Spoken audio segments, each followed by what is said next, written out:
Ulinzi imara ndio msingi wa amani na maendeleo ya nchi yetu. Kauli mbiu hii inaakisi ukweli kuwa hakuna maendeleo bila amani.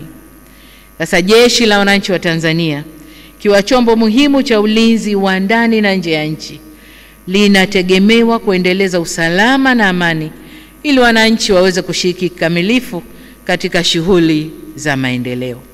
Kwa muktadha huo, niwatake muitumie kauli mbiu hiyo kuendelea kuimarisha ulinzi wa taifa letu.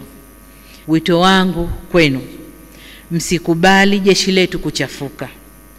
Hatupaswi kumwacha au kumlinda mtu yoyote mwenye cheo kikubwa au kidogo kugeuza taasisi yetu ya ulinzi kuwa chombo cha mashinikizo ya kisiasa. Chombo hichi tofauti na siasa.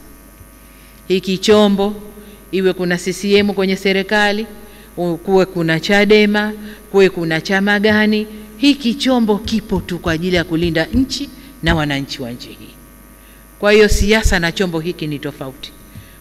Ndugu CDF na makamanda, kwa muda mrefu sasa jeshi letu limeendelea kuwa la mfano katika ukanda wa Afrika na dunia kwa ujumla, kutokana na weledi, nidhamu na utii.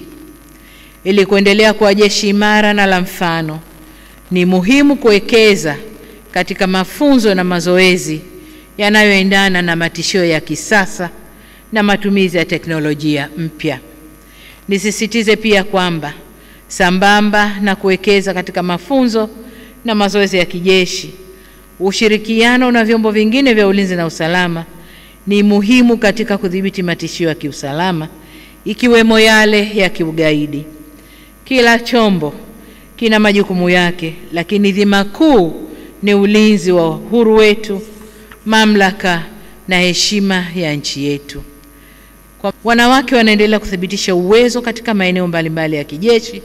Katika fani za urubani, nilipokwenda kuangalia ndege zile za mafunzo tulizonunua, nilikuta marubani wanawake CDF siku ile wako pale.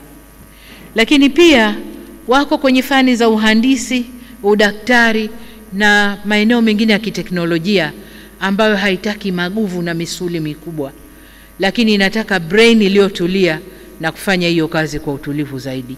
Wanawake wana uwezo huo.